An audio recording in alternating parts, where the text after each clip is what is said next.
مساء الخير لكل الأخوة والأخوات اللي دخلوا معنا اللايف. تحياتي لكم كل باسمه ورسمه. طبعا في ناس عندهم صباح الخير، وفي ناس عندهم أوقات متعددة، فأسعد الله أوقاتكم جميعا كل الأخوة والأخوات اللي موجودين معنا.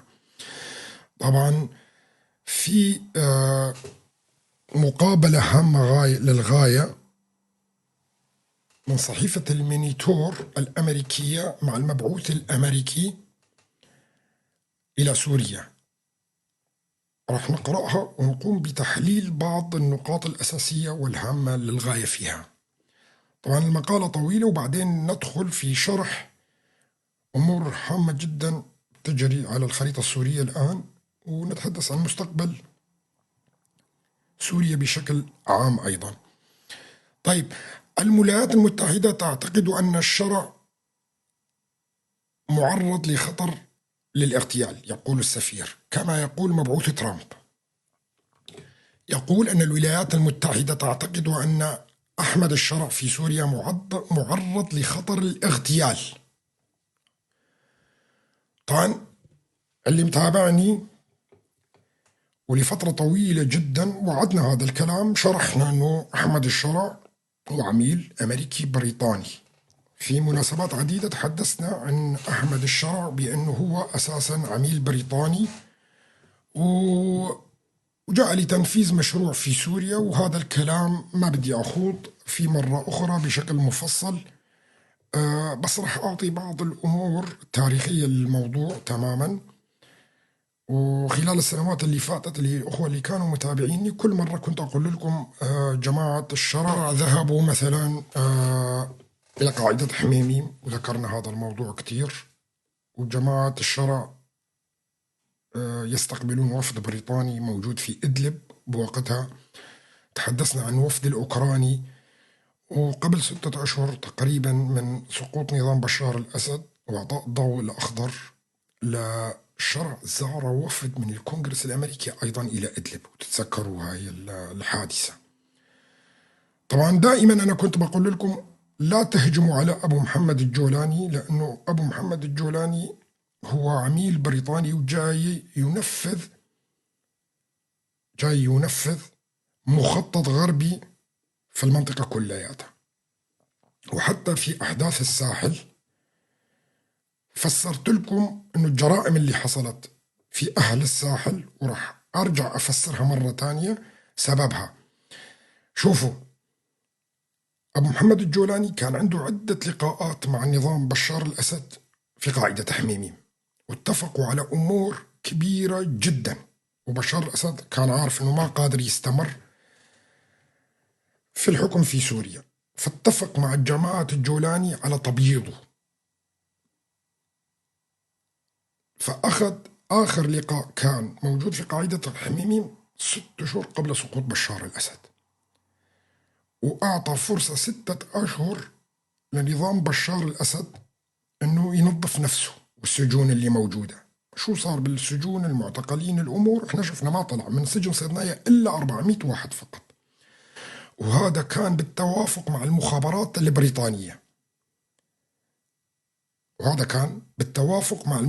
البريطانية. اللي جهزت الأرضية بشكل كامل لانسحاب آمن لبشار الأسد وأزلام النظام اللي موجودين معه، يعني كبار الضباط وكذا. مين هلا تم اعتقاله من كبار الضباط اللي موجودين؟ ما في حدا نهائيا. المدراء، الرؤساء، مدراء الأفرع الأمنية كذا، ما في أبدا ولا واحد. شوية مسرحيات عملوها، شبيحة كذا، قتل صامت، قتل كذا، وطلعوا الفيديوهات تبعيتها، والناس كلياتها انبهرت في سوريا انه عم يقتلوا الشبيحة. ما قتلوا الا الناس، او ما خلينا نقول صغار الشبيحة، لكن كبارهم وكبار المجرمين كلياتهم خرجوا خارج سوريا، وكانوا كله جاهز. في آخر لقاء حصل ما بين جماعة الهيئة وجماعة نظام بشار الأسد في قاعدة حميميم، كانوا الروس أيضا يعني معاهم، شفنا بعدها مقتل أبو مريم القحطاني. يبدو أنه حصل خلاف ما بينه وما بين الجولاني بالمسألة هاي، وكانوا الأتراك راعيين لكل المحادثات اللي حصلت. بذكركم بشيء كان يروج له جماعة الجيش الوطني أو المعارضة تابعة لهم، اللي تابعة للتركمان، لأنه ما كانوا يعلموا بكل شيء، فكانوا كل يوم والثالث بيطلعوا لنا معركة تحرير حلب، معركة تحرير حلب. هي عبارة عن كانت تسريبات للمخابرات التركية اللي كانت تعطيهم إياه، لأنه الاتفاق كان أبو محمد الجولاني مع النظام السوري في قاعدة حميميم على أنه يسلموا أول شيء حلب، ومن ثم ينطلقون إلى حما ريف حما، ومن ثم إلى حمص.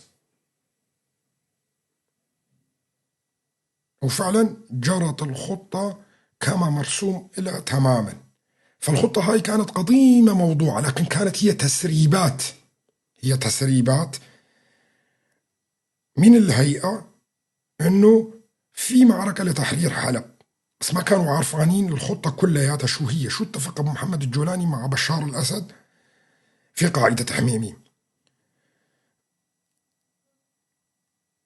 شوفوا العملية اللي حصلت هي عملية غسل كل جرائم بشار الأسد، وهذا كان الاتفاق، أنه أبو محمد الجولاني يحل محل بشار الأسد، يحل محله، وتقوم بعض الكتائب في بعض المجازر اللي موجودة في الساحل السوري لتنظيف صورة بشار الأسد. وهي حقيقة، هي حقيقة مطلقة الآن. طبعا أنا الفترة فاتت كلها قبل 4 و5 و6 شهور أيضا تحدثت بهذا الموضوع، قلت لكم العملية كلها تبديل بشار الأسد العلوي اللي كما يظنون بأبو محمد الجولاني السني. فانقلب السوري إلى قسمين الآن، أصبح القسم اللي مع أبو محمد الجولاني يمثل النظام والمطبلين له وشبيحته، وأصبح القسم الآخر اللي كان مؤيد لبشار الأسد هم المعارضة. فعملية استبدال فكرية أيضا وقلب القواعد في سوريا. تحدثنا بشكل واضح وصريح بأنه أبو محمد الجولاني ما أتى إلا لتطبيق خطة ومشاريع على المنطقة كلها. فشفنا اليوم التصريحات اللي صدرت، ورح نتحدث عنها، رح نقرأ المقال للمبعوث الأمريكي، وبعدين بنفوت بالمواضيع الأخرى الهامة للغاية.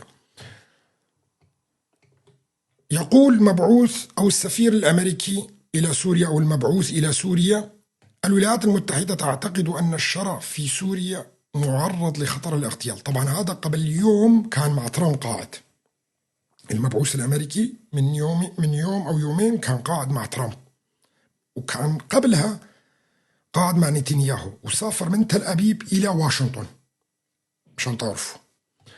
يقول الولايات المتحدة تعتقد أن الشرع في سوريا معرض لخطر الاغتيال. طبعا زلمتهم وخايفين عليه، فلذلك هو معرض للاغتيال كما يقول مبعوث ترامب. كما يناقش المبعوث الأمريكي الخاص لسوريا توم باراك ما هي الخطة التالية لتخفيف العقوبات وعلاقة البلاد مع إسرائيل، ولماذا لا تشارك إدارة ترامب في بناء الدولة؟ لماذا رفضت إدارة ترامب المشاركة في إعادة أعمار سوريا؟ واشنطن: يقول المسؤول عن ملف سوريا في إدارة الرئيس دونالد ترامب أن الإدارة الأمريكية تشعر بالقلق من أن جهود الزعيم السوري أحمد الشرع لتعزيز الحكم الشامل والانخراط مع الغرب قد تجعله هدفا للاغتيال من قبل المسلحين الساخطين. طيب، وقال السفير توم باراك في مقابلة مع المينيتور: نحن بحاجة إلى تنسيق نظام حماية للشرع. إذن هلا هون بدنا نتذكر أمر هام للغاية جدا. بدنا نتذكر العراق بال2003 بان سقوط الحكومة العراقية وقتها، وتم إنشاء حكومة جديدة في العراق 2004، وكانت في المنطقة الخضراء اللي تم إفراغ تلك المنطقة، وجاء لواء لحماية المنطقة الخضراء والحكومة العراقية، وكان في كتير كمان بيحاولوا يستهدفوا المنطقة الخضراء، سواء عن طريق صواريخ جراد، عن طريق صواريخ كاتيوجا، أو الاستهداف من بعيد. فكانت لا توجد حكومة عراقية إلا في المنطقة الخضراء نهائيا في العراق وقتها. مين اللي كان بيدافع عن المنطقة الخضراء ويحميها؟ هو أحد ألوية البيشمركة اللي كان اسمها الفرقة الذهبية، بالتعاون مع الولايات المتحدة الأمريكية. فطلبوا من البيشمركة أنه يأتي فرقة كاملة لتحمي الحكومة العراقية وقتها والنظام الحكم في العراق. طولي هاي ببالكم ونرجع لكلام السفير مرة ثانية. وقال السفير توم باراك في مقابلة مع المينيتور: نحن بحاجة إلى تنسيق نظام حماية حول الشرع.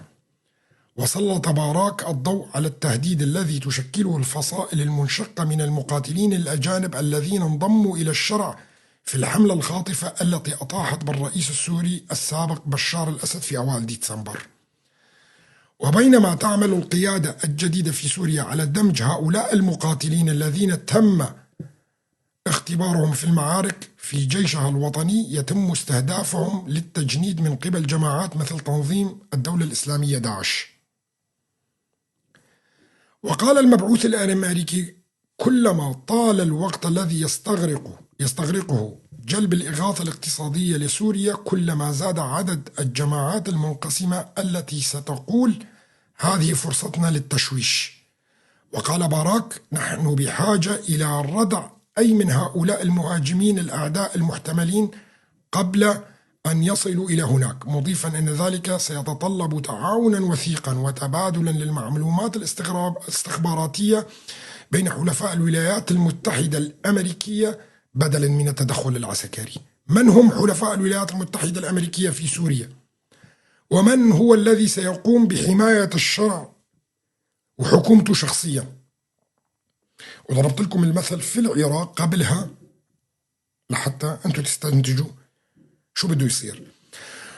وصف باراك الذي التقى الشرع مرتين الرئيس السوري بأنه مشرق وواثق ومركز، كما قلل من أهمية الشكوك حول ماضي الشرع الجهادي، مشيدا به كمحاور مثير للإعجاب ويتمتع بوجه قوي.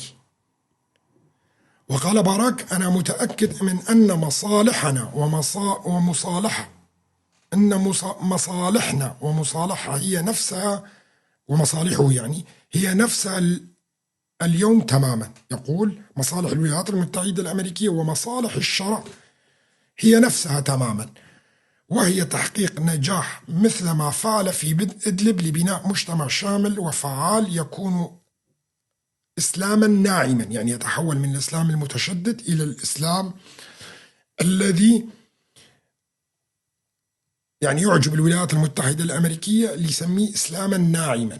وليس ضباط النظام سابقا وبإشرافهم أيضا أنه هي عملية مصالحة وطنية تتم الآن ما بين الشعب السوري اللي يسعى إليها أحمد الشرع الآن، وأنه خلاص اللي فات مات، اللي مات من كيسه، وسيطبق القرار 2254 وباتفاق دولي على هذا القرار باستبعاد شخصية بشار الأسد اللي أساسا هي كانت محروقة نهائيا. وانتهى هذا الموضوع بالنسبة لبشار الأسد، انتهى خالص. وما استبعد مثل ما قلنا لكم أنه يتم تسوية وضع بشار الأسد نفسه بعد فترة، يعود إلى سوريا ويعيش حياته كمواطن سوري. هيك راح نشوف أحمد الشرع فعلا، وهذا وارد جدا. طبعا ما بننسى التقارير الأخبارية اللي حصلت خلال الفترة اللي فاتت بلقاء أحمد الشرع مع ماهر الأسد، وشفنا احنا تقارير صحفية واستخباراتية كتير طلعت ونوهت على هذا الموضوع. وأنا بقدر أقول لكم بنسبة 90% هذا الكلام صحيح. فحقبة بشار الأسد انتهت، وتم استبدال بشار الأسد بأحمد الشرع، وتم تقسيم المجتمع السوري إلى قسمين الآن. قسم اللي هو كان معارضة أصبح الآن هو النظام الحاكم في سوريا، والقسم اللي كان تابع لنظام بشار الأسد في المجتمع السوري بشكل كامل أصبح الآن هو المعارضة ويلعب دور المعارضة، وهي عبارة عن قلب المفاهيم السياسية بشكل كامل في سوريا. هنا كانت اللعبة فعلا، أنه نحن نسحب الحكومة أو الرئيس اللي كان محسوب على الطائفة العلوية ونحط بداله رئيس محسوب على الطائفة السنية، لأنه هم الأكثرية، وهذا بينفذ المشاريع اللي نحن بدنا إياها، وهو موافق على كل المشاريع. نرجع نعيد بالمختصر النقاط اللي تحدث فيها السفير باراك، أنه استطاع أنه يدير المرحلة بالإمكانيات اللي موجودة عنده، شيء كويس يعني هيك.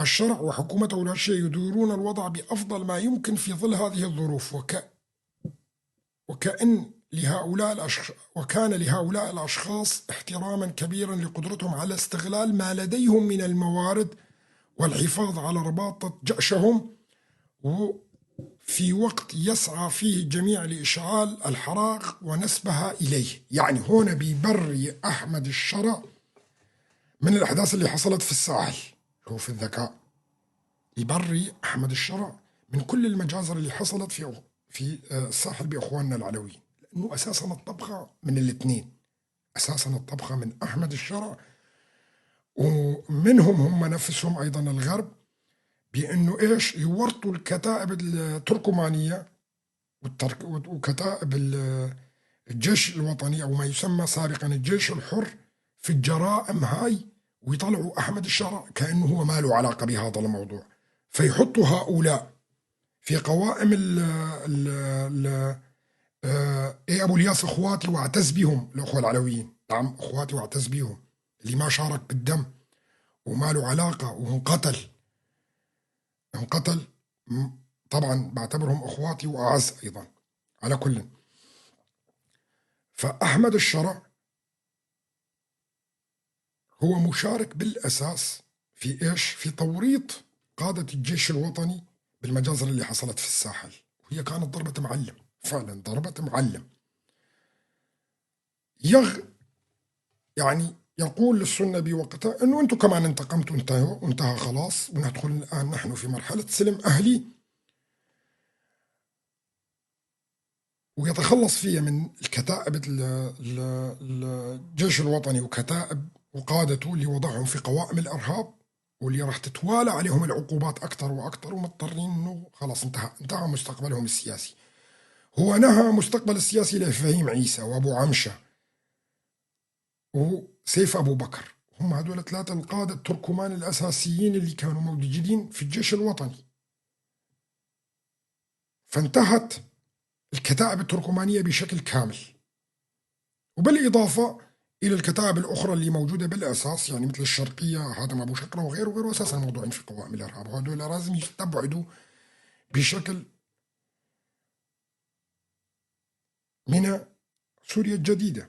طبعا أحمد الشرع ذكي جدا، استخدم هؤلاء بالبداية وأدخلهم معه واعتمد عليهم وثبت أركان حكمه، لأنه الهيئة ما كانت تقدر تسيطر على سوريا كلياتها، ما كانت تقدر تسيطر على سوريا كلياتها، وأعطاهم الضربة القاضية، فوقعوا بالفخ وأنهاهم بشكل واضح هذا الأمر. طيب،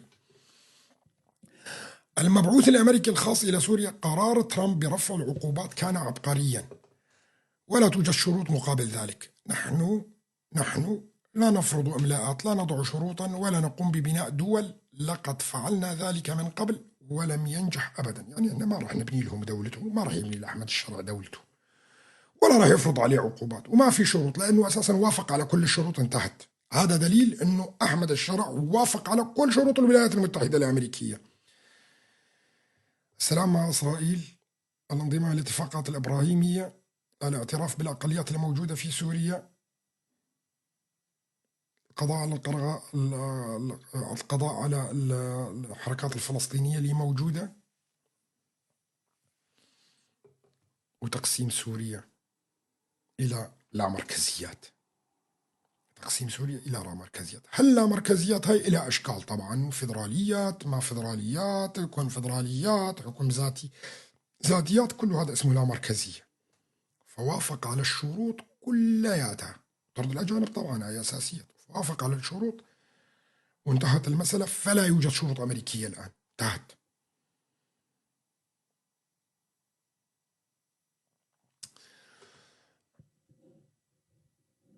المبعوث الأمريكي الخاص إلى سوريا: نحن لا نضع شروطا، بل لدينا توقعات بالشفافية. يعني عندنا توقعات بالشفافية أنه ينفذ كل الخطط تبعيته بشفافية، أو الاتفاقيات اللي معه بشفافية. المبعوث الأمريكي الخاص إلى سوريا: هناك تحديات تنتظر الشرع، بينها دمج القوات الكردية في الجيش الوطني. ونحن تحدثنا عن كلمة دمج في اللغة العربية أو في اللغات كلها، دمج وليس حل.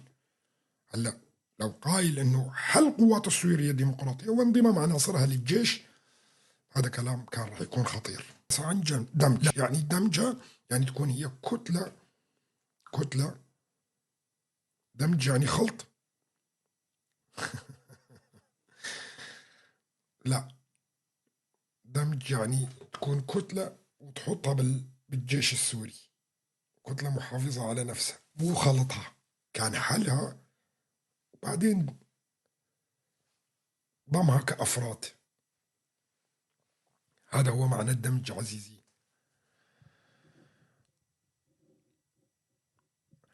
هناك تحديات تنتظر الشرع، بينها دمج قوات الكردية في الجيش الوطني وكذلك المقاتلين الأجانب، يقول، وأيضا معسكرات الاعتقال في شمال شرق سوريا. لديه 3 تحديات: دمج المقاتلين القوات الكردية في الجيش الوطني وكذلك المقاتلين الأجانب، وأيضا معسكرات الاعتقال اللي موجودة في شمال شرق سوريا. المبعوث الخاص الأمريكي: نأمل أن تتمكن سوريا وإسرائيل حتى لو لم تتحدثا مع بعضهما البعض في هذه الظروف من التوصل إلى تفاهم صامت. يعني كل واحد يسكت حاليا كل واحد يسكت إلى أن يوقعوا الاتفاق ويخلصوا من هذا الموضوع، وأن يسمح لكل الأقليات بممارسة ثقافاتها وتقاليدها وعاداتها، ولكن بصفتهم سوريين.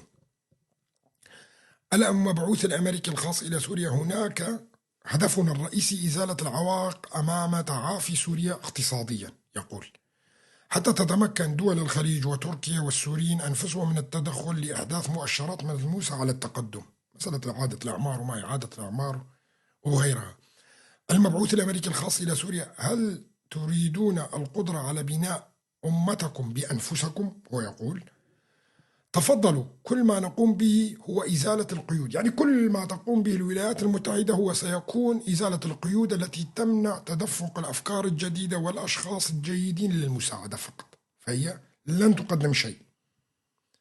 ما راح تبني برج ترامب ولا تجي تعمل لكم إعادة أعمار ولا أي شيء، لكن سترفع العقوبات والقيود على الناس والأفراد والشركات، إنه أحرار، روحوا بدكم اعملوا.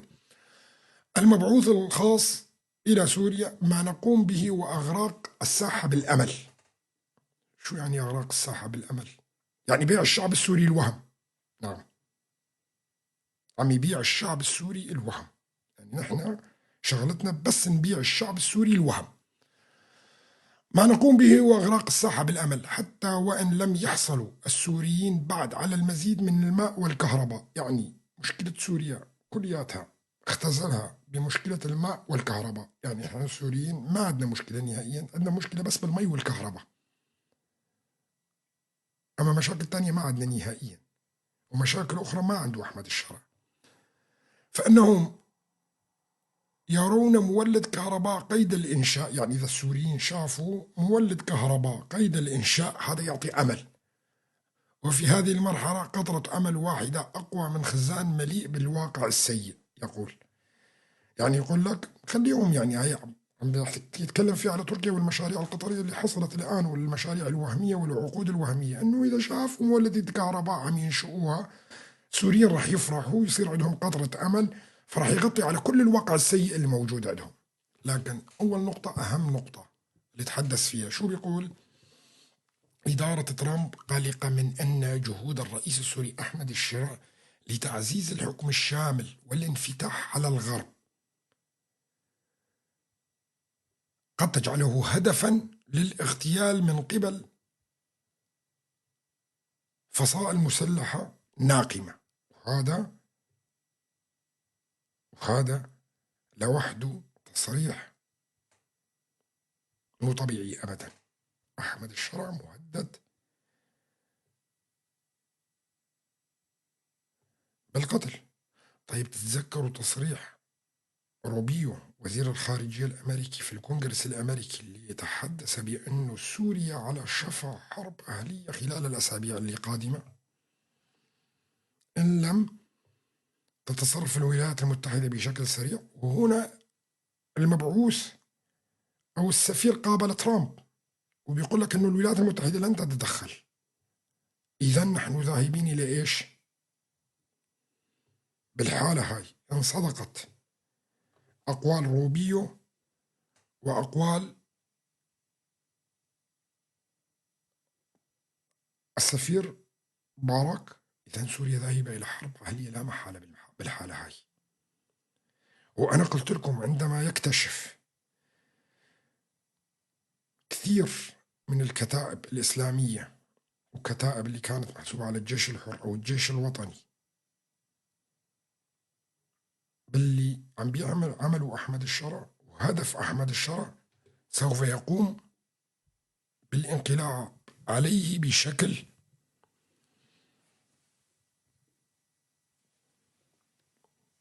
دموي. نعم، بشكل دموي، وهذا ليس مستبعد أبدا خلال الفترة القليلة القادمة.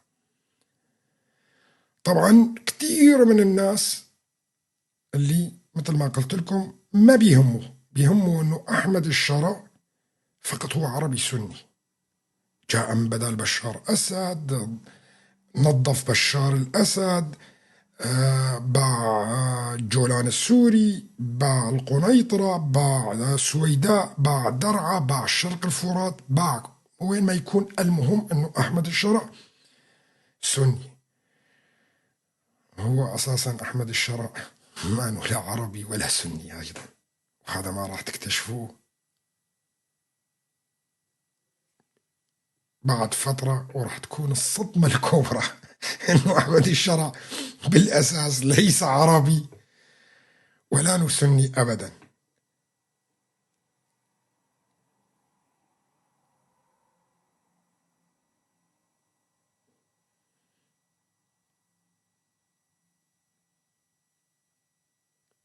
هذا اللي راح يكون الصاعقة الكبرى على رأس كل الناس.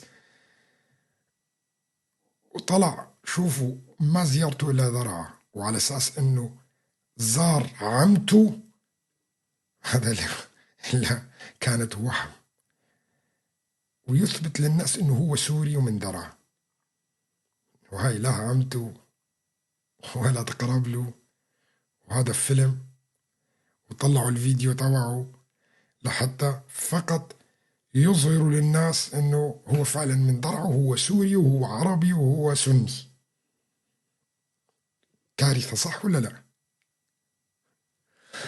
على كل انا ما بتحدث بالموضوع هذا الموضوع راح حطوا عليه تحته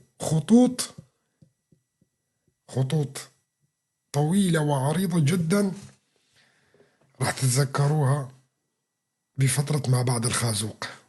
نعم، هنا بالمفهوم السياسي طبعا أقول بفترة ما بعد الخازوق. الخازوق هو قادم